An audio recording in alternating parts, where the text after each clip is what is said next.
Hello everyone. तो कैसे हो आप लोग? आशा करता हूं अच्छे होंगे और आपकी स्टडी बहुत अच्छी चल रही होगी। मैं मलकीत स्वागत करता हूं आपका एक और बार हमारे यूट्यूब चैनल जिसका नाम है MR एजुकेशन हब। और जिस किसी भाई ने अभी तक हमारा ये चैनल सब्सक्राइब नहीं किया तो प्लीज जाइए चैनल को सब्सक्राइब कर लीजिए, साथ में बेल आइकन दिख रहा होगा उसको भी जरूर प्रेस करें, ताकि जब हम आप एजुकेशन से रिलेटेड आपके लिए एक वीडियो लेके आए तो उस वीडियो का नोटिफिकेशन आपको सबसे पहले मिले और उस वीडियो से रिलेटेड आपको सारी जानकारी टाइम टू टाइम मिलती रहे। अगर आपने ये चैनल शेयर नहीं किया अपने दोस्तों के साथ, बहन भाइयों के साथ, तो चैनल को शेयर करें ताकि वो भी किसी भी तरह की नॉलेज से अधूरे ना रह सके, उनको प्रॉपर वे से क्या मिले, नॉलेज मिले। आज हम डिस्कस करेंगे, जैसे कि पिछली वीडियो हम डिस्कस कर चुके हैं इंडस सिविलाइजेशन के बारे में, आज हम डिस्कस करेंगे वैदिक सभ्यता या वैदिक काल के बारे में। जो ज्यादा टाइम नहीं लूंगा आपका, तो बने रहिए मेरे साथ इस वीडियो में शुरू से लेकर एंड तक। तो आइए स्वागत करते हैं आपका हमारा यूट्यूब चैनल पे। तो ये वीडियो जो भी देख रहा है शुरू से लेके एंड तक वीडियो देखना, ताकि आपका किसी भी तरह का कोई भी पॉइंट ना छूट पाए। तो बने रहिए मेरे साथ इस वीडियो में शुरू से लेके एंड तक। तो आज हम डिस्कस करते हैं वैदिक काल के बारे में,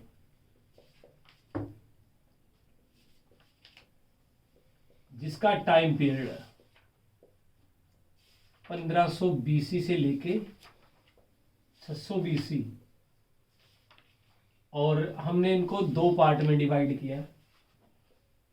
जो 1500 से लेके 1000 BC तक रहा उसका हमने क्या नाम दिया? ऋग्वेदिक पीरियड।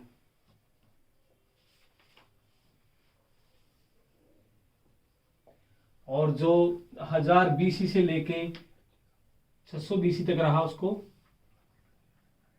पोस्ट वैदिक पीरियड। उत्तर वैदिक काल और ऋग्वेदिक पीरियड, जिस पीरियड में हमारे सबसे पुराने ग्रंथ किसकी रचना हुई? ऋग्वेद की हुई, उसको हमने क्या दिया? ऋग्वेदिक पीरियड कहा। और जो बचे हुए 3 ग्रंथ थे हमारे, 3 वेद थे, उसको हमने नाम दिया पोस्ट वैदिक पीरियड। तो सबसे पहले समझेंगे वैदिक काल का मतलब क्या होता है। तो ये क्या, कौन से उस शब्द से बना है? वेद शब्द से बना है, जिसका अर्थ होता है ज्ञान। तो वैदिक जो काल है हमारा किस शब्द से बना है? वेद से बना है, जिसका मतलब होता है ज्ञान। और ये जो ज्ञान था हमें किसने दिया? आर्यों ने। और हमें उनको क्या माना? हमने सर्वश्रेष्ठ माना, सुपीरियर माना। इसीलिए हमें क्या मिले? उन जो वेदों की रचना हुई जो ऋग्वेदिक पीरियड में हुई, बाकी 3 की इसमें हुई। ऐसा आपको पता ही होगा, हमारे 4 वेद हैं। ऋग्वेद सबसे पुराना वेद है, उसके बाद तो दूसरा नंबर का आता है सामवेद,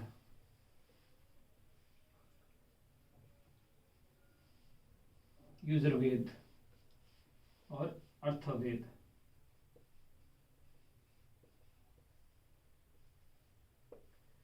क्लियर? जिस पीरियड में ऋग्वेद की रचना हुई उसको कहा हमने ऋग्वेदिक पीरियड, और पोस्ट वैदिक पीरियड हमने उसको नाम दिया जिसमें हमारे बचे हुए 3 ग्रंथों की स्थापना हुई। और इसी पीरियड में आपसे पूछा जाएगा कि रामायण और महाभारत की रचना कौन से पीरियड में हुई थी, तो वो आपका आंसर जाना चाहिए उत्तर वैदिक काल में। तो आपको पता है रामायण के जो रचनहार थे कौन हुआ? वाल्मीकि, महर्षि वाल्मीकि ने रचना की किसकी? रामायण की। और अगर आपसे पूछे महाभारत के जो रचनहार थे वो कौन थे? वेद व्यास। क्लियर?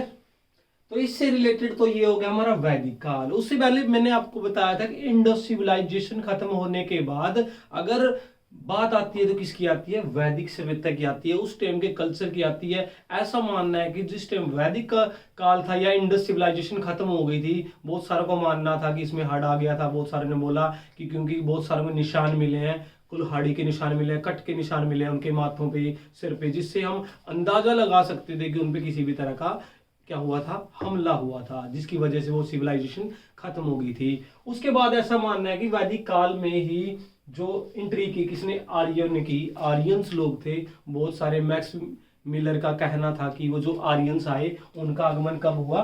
1500 BC में। 1500 BC में आगमन हुआ किसका? आर्यंस का, आर्यों का। जो कहां से आए थे? मध्य एशिया से। ये किसका कहना है? मैक्स मिलर का। वो क्या मानता था कि जो भी आर्यंस लोग थे उन्होंने एंट्री की थी, जो कहां से आए थे? मध्य एशिया से आए थे। और एंट्री उन्होंने कहां से ली थी? सिंध से। क्योंकि मैंने पिछली वीडियो में बहुत बार डिस्कस किया है कि एकमात्र भारत में एंट्री करने का ही रास्ता कहां से हुआ करता था? सिंध से हुआ करता था। और उन्होंने एंट्री ली सिंध से। और उसके बाद ऐसा भी कहा, बाल गंगाधर तिलक ने ऐसा बोला कि ये ध्रुव से आए थे, उत्तरी ध्रुव से आए थे, बाल गंगाधर तिलक ने कहा। उसके बाद आपको पता है जो आर्य समाज की स्थापना की थी, आर्य समाज के जो फाउंडर हुए हैं, कौन हुए? दयानंद सरस्वती। आर्य समाज की जो स्थापना की थी किसने? दयानंद सरस्वती। कई बार क्वेश्चन आ भी जाता है, पी-टेट सी-टेट मोस्टली पूछ ही लिया जाता है कि आर्य समाज के जो फाउंडर है कौन हुए हैं, तो दयानंद सरस्वती। और इनका एक नाम और हुआ करता था मूलचंद। और इन्होंने ही फाउंड किया था किसको? आर्य समाज को। और इनका मानना था ये कहां से आए थे? तिब्बत से।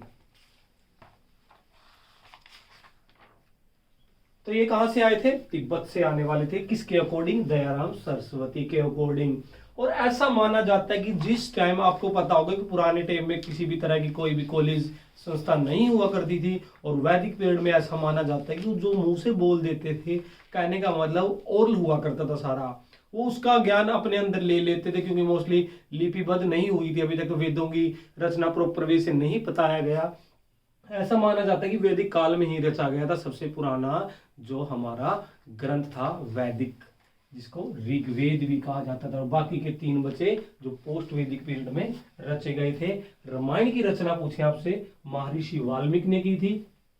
और जो महाभारत की रचना ही वेद व्यास ने की थी। अब बात आती है कि जो इन्होंने क्या किया था, शासन किया था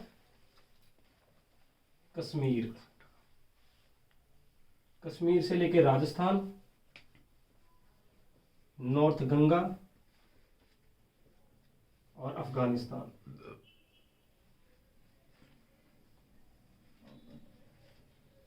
इसी पूरे प्रॉपर वे से एरिया पे शासन किया था किसने? आर्यंस ने। और इसलिए इन्होंने इसको नाम दिया आर्यावर्त।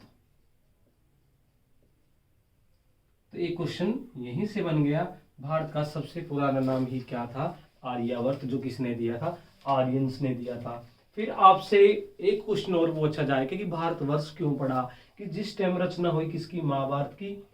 तो महाभारत में ही शकुंतला, एक लड़का था शकुंतला का, जो क्या था? भरत। उसके ही नाम से बना है भारतवर्ष।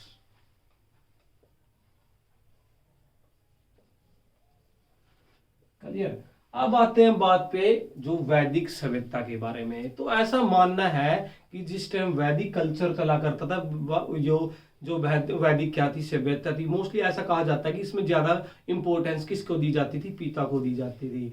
पिछली वीडियो में बताया मैंने आपको, इंडस सिविलाइजेशन जो थी, हड़प्पा सभ्यता थी, उसमें मोस्टली जो क्या थी? लड़कियां थी, उनको भी इंपॉर्टेंस दी जाती थी। और उनका भी मानना था कि जैसे सीक्वेंस में कहें, लड़कों की भी उतनी इंपॉर्टेंस थी और लड़कियों की भी उतनी इंपॉर्टेंस थी। लेकिन जो वैदिक सभ्यता थी हमारी, उसमें ज्यादा इंपॉर्टेंस किसको दी जाती थी? पिता को दी जाती थी। कहने का मतलब है एक बार भी पिता ने जो कुछ भी बोल दिया उसको सारा का सारा मान लिया होता था। और उसमें मोस्टली ऐसा कहा जाता है कि उसको एक ग्रामीण सभ्यता भी कहा जाता था।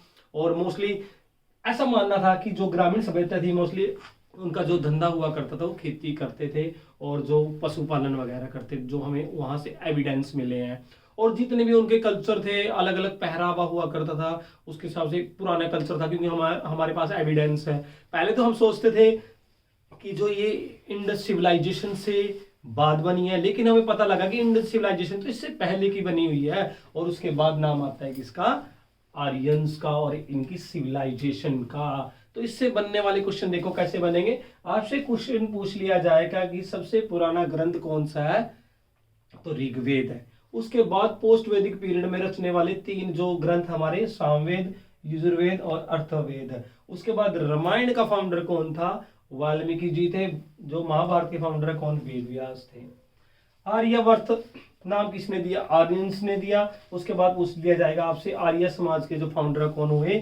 दयानंद सरस्वती हुए, जिसने क्या बोला कि जो आर्यंस लोग हैं वो कहाँ से आए थे? तिब्बत से आए थे। और मैक्स म्यूलर की सुने हम तो वो कहाँ से आए थे?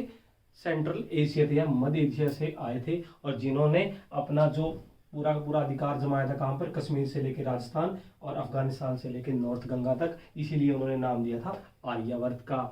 तो आज की वीडियो में इतने रखें, कल हम एक्सप्लेन करेंगे पूरे ऋग्वेद को, सामवेद, यजुर्वेद और इसके सारे के मंडलों के बारे में और इंपॉर्टेंस बताएंगे। जैसे कि उन्होंने 4 कैटेगरी बनाई थी, ब्राह्मण, क्षत्रिय, वैश्य और शूद्र। जैसे कि ब्राह्मण ने पूरी की पूरी सृष्टि को रचा था अपने मगध से, अपनी भुजाओं से, अपने पेट से, उसके बाद अपने चरणों से। तो बिल्कुल डीपली पढ़ें कल। तो आज की वीडियो में इतना ही रखेंगे, कल मिलेंगे इसी चैनल पे। आपके लिए हर एक तरह की कॉम्पिटिटिव एग्जाम की हर तरह की डीपली करवाते हैं, और कल मिलते हैं नेक्स्ट वीडियो के साथ। तब तक के लिए बने रहिए हमारे चैनल पे, और चैनल को ज्यादा से ज्यादा शेयर करते रहिए, और बेल आइकन जरूर दबाएं ताकि जब हमारी वीडियो आए तो आपको सबसे पहले मिले चाय के साथ। तो कल मिलते हैं नेक्स्ट वीडियो के साथ। Thank you everyone.